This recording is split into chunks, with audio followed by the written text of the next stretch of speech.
Good evening, guys, and welcome back to the Incognito UPSC Aspirant 007 channel.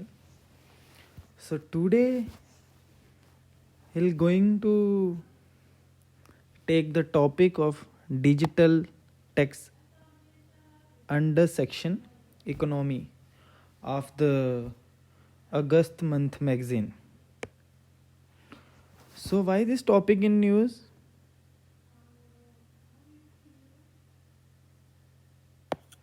Let me clear all this. Recently, India and the other developing countries in the G24 grouping objected to the proposal of making sovereign commitments to not introduce any further digital tax like equalization levy, potentially delaying implementation of the global tax deal. Means, I'll simplify with an example. जैसे क्या हुआ था कि Google एक company है, लेकिन Google company US based company है, लेकिन गूगल जो सर्विस है वो इंडिया में भी देती है और देशों में भी देती है. तो गूगल अपनी सर्विस जब बाकी देशों में देती है तो उसका टैक्स पहले वो इंडिया में पे नहीं करती थी, लेकिन सर्विस इंडिया को देती है, पैसे लोगों से रेवेन्यू जो लेती है वो इंडिया वाले लोगों से लेती है, लेकिन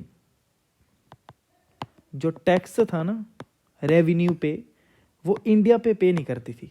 तो इसके लिए गवर्नमेंट ने क्या लेके आए थे? Equalisation levy. इक्विलाइजेशन लेवी क्या था? स्पेशल टाइप का डिजिटल टैक्स था फर्स्टली. आफ्टर दैट अब क्या है कि ओईसीडी क्या है? ओईसीडी है ऑर्गेनाइजेशन फॉर इकोनॉमिक.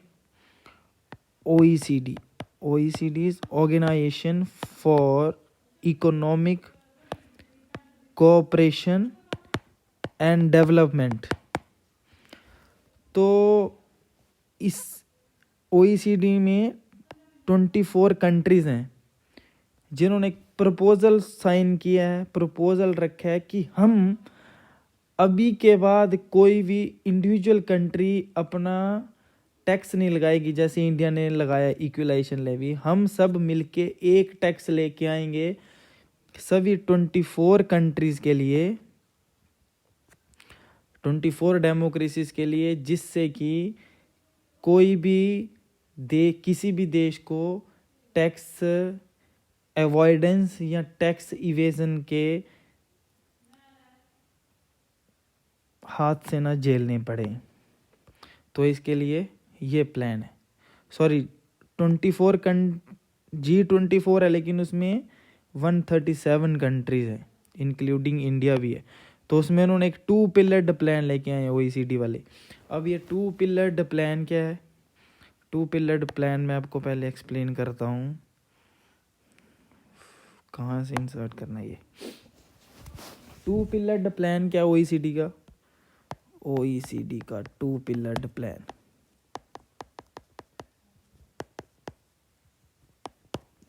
फर्स्ट क्या है कि pay tax where service are providing irrespective of physical location. कि मतलब जैसे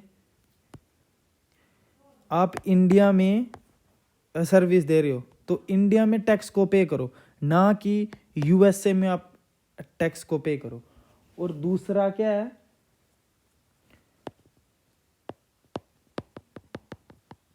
कि ये जो 6% इक्विलाइजेशन लेवी है, जैसे ये सर्विस टैक्स है, और 2% टैक्स लगता था ई कॉमर्स की साइट्स पे. ई कॉमर्स साइट्स जैसे क्या थी, अमेज़न है एट्सेट्रा. तो इसको रिमूव करके हम एक G24 वाला OECD जो ग्रुपिंग लेके आई है, उस टैक्स को इम्प्लीमेंट करेंगे सभी कंट्रीज़ के लिए सेम। तो इसको मैं आपको सेकंड पिलर को एक एग्जांपल के साथ बताता हूँ। इसमें बेस इरोजन और प्रॉफिट शिफ्टिंग का एक मामला है, थोड़ा सा उसको एक्सप्लेन करता हूँ। जैसे सपोज कर लो कि एक एप्पल की कंपनी है, तो एप्पल की कंपनी एक यूएस बेस्ड कंपनी है, लेकिन एप्पल के कुछ स्टोर्स आयरलैंड में भी हैं। अब सपोज करो कि एप्पल का साल का टर्नओवर है 100 बिलियन का, $100 बिलियन का।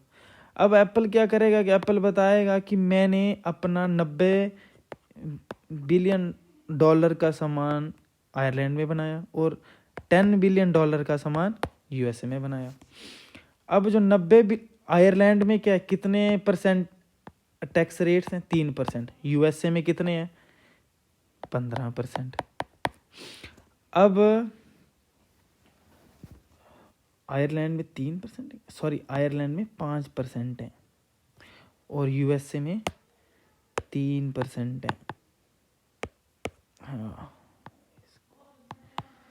तो यूएसए में ज़्यादा हुए, आयरलैंड में कम हुए। अब एप्पल क्या करेगा कि ये कितना हो गया 15%, तो ये हो गया 1.5 और ये कितना हो गया 90 और 5 है, सॉरी ये तो 10% कितना हो गया 9 और 5% कितना हो गया 4.5 ये आ गया और 1.5 ये आ गया, तो ये कितना बन गया $6 billion.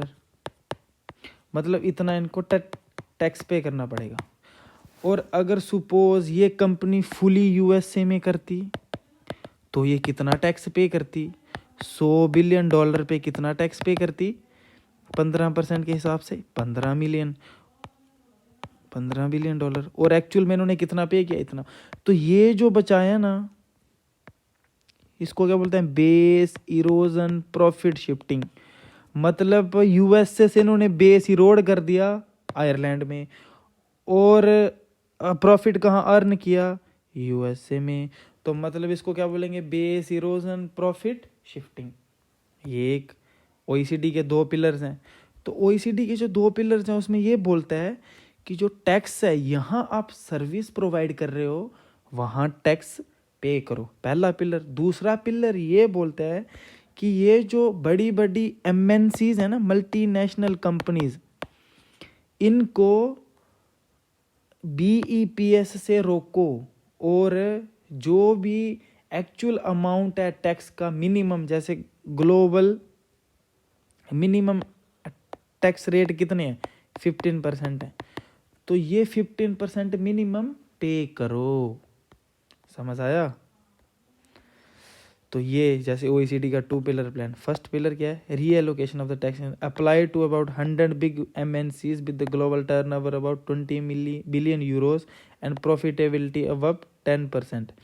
It reallocates part of their profit to place where they sell product or provide service. वहाँ टैक्स पे करो, यहाँ ये प्रोवाइड सर्विस करते हैं, यहाँ कोई चीज़ बेचते हैं। दूसरा क्या है? Global anti base erosion mechanism setting global minimum corporate tax of 15% from 2023 to large M multinational eco firms with revenue above 750 million annually. Pillar 2 be brought into law into 2022 and effective कब से होगा? 2023 से। Global minimum tax rate कितना है? Is a part of including framework from the base erosion profit shifting, जो भी आपको explain किया। तो इसी के बारे में बताया कि कंपनीज को इससे रोकना है। अब डिजिटल टैक्स क्या है? Digital tax refer to the tax levied on digital goods और सर्विस और it is a form of direct tax. मतलब सीधा पे करना है कंपनी को, इनडायरेक्ट नहीं है कि लोगों से एक बार लेना है। जैसे हमारा जीएसटी इनडायरेक्ट है, ये सीधा कोई भी चीज़ लोगे। जैसे हमारा इनकम टैक्स है वो एक डायरेक्ट टैक्स है, लेकिन जीएसटी क्या है? इनडायरेक्ट है। इनकम टैक्स क्या है? डायरेक्ट है। तो ये भी एक टाइप का डायरेक्ट टैक्स है। 2016 में सबसे पहले इन्होंने इंडिया क्या ले गई थी? Equalisation levy for the Google, specifically Googles के लिए, क्योंकि गूगल में बहुत सारी एड्स वगैरह आती हैं, तो वो एड्स इंडिया में चलती थी, लेकिन उसका रेवेन्यू इंडिया वालों को नहीं मिलता। रेवेन्यू इंडिया से जनरेट करते थे, लेकिन रेवेन्यू के ऊपर जो टैक्स था वो सब यूएस को जाता था। तो उसको रोकने के लिए इंडिया वालों ने इक्विलाइजेशन लेवी को लेके आए, ताकि जो टैक्स है वो इंडिया वालों को मिलना चाहिए। इन 2020 में क्या किया कि इंडियन इनकम टैक्स एक्ट ने स्कोप कर दिया, एक्सपेंड कर दिया स्कोप ऑफ इक्विलाइजेशन लेवी, और फिर 2.0 स्कीम लेके आए। तो इसमें क्या था, इसको इफेक्टिव किया 1 अप्रैल 2020 से।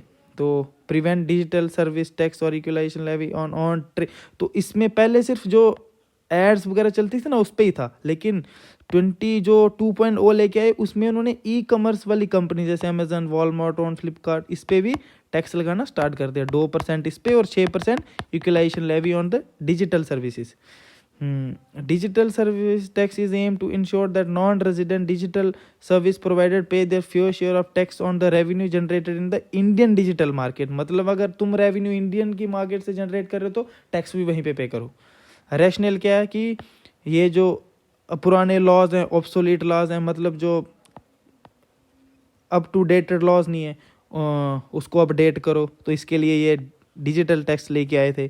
इंटरनेशनल टैक्स लॉ, फिर मतलब इंटरनेशनल टैक्स लॉ मतलब कि जो OECD बना रही है कि जैसे इंडिया ने अपना 6% इक्वलाइजेशन लेवी लगाया और 2% ई कॉमर्स साइट्स पे लगाया, कि मतलब हर कंट्री अपना इंडिविजुअल टैक्स ना बनाए, सभी को OECD के टैक्स रेट्स को फॉलो करना चाहिए। तो इंटरनेशनल टैक्स लॉ सेम बनाओ। फिर proliferation of the digital service tax, इससे क्या हो गया, country such as India which provide larger market for the digital corporation seeks a greater right to tax income. तो मतलब जैसे जो कंट्रीज ज़्यादा यहाँ पे पॉपुलेशन है, जहाँ जो ज़्यादा मार्केट्स दे रही हैं, उनको ज़्यादा टैक्स की इनकम मिलनी चाहिए। फिर फेयर कंपटीशन होगा, अगर सभी को पता है कि टैक्स रेट इतना है, रेवेन्यू अगर इतना जनरेट होगा तो उस पर इतना टैक्स है, तो अगर फेयर कंपटीशन होगा तो मार्केट में किसी का कोई नेक्सस नहीं रहेगा किसी के साथ, लेवल प्लेइंग फील्ड होगी सभी के लिए। तो ये अब इसके लिए चैलेंजेस क्या हैं कि ये इम्प्लीमेंट क्यों नहीं हो पा रहा है डिजिटल टैक्स। जैसे रिटेलिएटरी टैरिफ्स, यूएस ने इनिशिएट किया कि US trade representative investigation found that DST to be a discriminatory and then announce कि डीएसटी जो है वो उनके लिए जो OECD लेके आ रही हैं, OECD कंट्री जैसे 137 कंट्री, कि ये यूएसए को नीचे दिखाने की कोशिश कर रहे हैं, मतलब उनको डिस्क्रिमिनेट किया जा रहा है। और इसके बैकड्रॉप में यूएसए ने क्या किया, रिटेलिएटरी टैरिफ्स लगाना उन कंट्रीज पे लागू कर दिया है। तो जिससे क्या होगा, डिजिटल टैक्स वॉर स्टार्ट हो जाएगा। जैसे इंडिया ने लगाया है equalisation levy on the Google, तो यूएसए बेस्ड कंपनी है, तो यूएसए क्या बोल रहे हैं कि हम भी टिट फॉर टैट करेंगे, बोलते हैं ना टिट फॉर टैट करेंगे, कि जैसे इन्होंने इतना लगा रहे हैं हमारे पे तो हम भी उतना लगाएंगे। तो ये ऐसा नहीं होना चाहिए। क्वांटिफाइंग डाटा, तो अब growth in the sophistication of the information technologies has permitted companies in the digital economy to gather and use information across border to an unprecedented degree. मतलब डाटा कलेक्शन बहुत ज़्यादा हो रहा है, क्या पता वो मिस यूज़ कर लें डाटा या किस वे में यूज़ करें, तो इसका भी एक इशू है। ये तो आपको बताया जैसे जैसे बेस इरोजन, प्रॉफिट शिफ्टिंग वगैरह वो सब पूरा टॉपिक। फिर अगर टैक्स रेट्स अगर ज़्यादा होंगे या कम होंगे तो उसका पूरा बर्डन इंडिविजुअल्स पे जाएगा। तो इस such that tax pass on to the customer while the Indian customer may not pay this tax, that this may price higher contrary to the claim it may tax the company। क्योंकि India क्या अभी एक developing country है, तो 50 से 60% population ऐसी है जिसकी मंथली इनकम 10K है, तो it's very difficult. Lack of consensus to address dispute rising of the tax compliances on a service or consumer grievance, there is a need of dispute resolution process such as arbitration and its challenge due to lack of consensus among the different countries। मतलब अलग अलग देशों के बीच एक साझा बात नहीं निकल के आ रही है कि टैक्स जो रेट्स हैं उसको इंडिविजुअल बेसिस पे करना है। सभी मना कर रहे हैं कि इंडिविजुअल बेसिस, OECD ने जो निकाला है कि इंडिविजुअल बेसिस पे नहीं होना चाहिए, लेकिन कंट्रीज़ मान नहीं रही हैं, कुछ कंट्री जैसे USA वगैरह, तो ये सब है। फिर टैक्स सॉवरेनिटी कॉम्प्रोमाइज्ड हो जाएगी, मतलब सॉवरेनिटी मतलब हमारा किसी का हमारे ऊपर कोई हक नहीं है, थोप नहीं सकता कि हमारी ये जो टेरिटरी है ना इंडिया की, इस बाउंड्री पे हमारा ही हक चलेगा। जो हम रूल्स एंड रेगुलेशन बनाएंगे वो हम अपने अकॉर्डिंग बनाएंगे, और अगर कोई USA या कोई और रूल्स एंड रेगुलेशन बना रहा है तो उसका हमारे पे कोई इम्पैक्ट नहीं होगा। तो लेकिन अगर OECD बेस्ड, OECD एक जो इंटरनेशनल फोरम है, अगर वो बनाएगी टैक्स रूल्स, तो उससे जो हमारी कंट्री की बाउंड्रीज हैं वो ब्लर हो जाएंगी। तो इसलिए बोल रहे हैं ना कि after 1991 LPG the boundaries of the countries getting blurred, कि मतलब जो बोलते हैं कि ये मेरी सॉवरेनिटी है इस क्षेत्र में, या इसमें मेरा पूरा अधिकार है, इसको कोई छीन नहीं सकता, तो वो भी ब्लर होती जा रही हैं, क्योंकि FDI इंक्रीज़ हो रहा है, FPI इंक्रीज़ हो रहा है, तो इंपोर्ट एक्सपोर्ट बहुत ज़्यादा बढ़ रहा है, तो इसलिए बाउंड्रीज ब्लर होती जा रही हैं। अब इसका वे फॉरवर्ड क्या है कि हमें नहीं आइसोलेशन में रह के कोई काम नहीं करना चाहिए, मिलजुल के काम करना चाहिए, coordination among the various countries to develop guidelines and setting up a dispute resolution mechanism for the application of digital tax. New model मतलब country suggest that this country suggested that a new basis to tax a number of users in a country could address the challenge to some extent. Bilateral treaties, bilateral and multilateral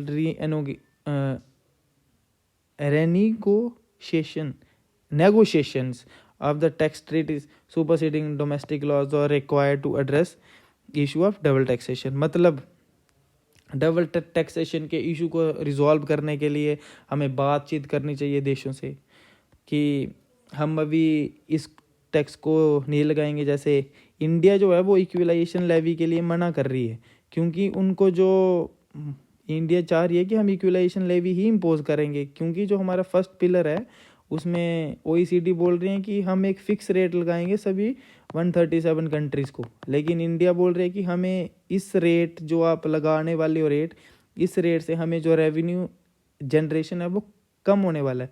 तो इसलिए कुछ इस देश को भी और कुछ इस देश को भी, दोनों को एक मैकेनिज़्म, किसी मैकेनिज़्म से बातचीत करनी चाहिए और ये किसी कंक्लूजन पे आना चाहिए कि हमें क्या रेट रखना चाहिए। As countries calibrate their response to competing demands for sovereignty to tax, digital service tax is an interim alternate outside tax treaties. It poses an advantage of taxing incomes that currently escape tax and create space to negotiate a final overreaching solution to this conundrum। तो ये एक solution है जिन देशों में tax नहीं दे पा रही हैं बाहरली MNCs वगैरह, तो ये अच्छा स्टेप है। So this is all about the digital service tax guys.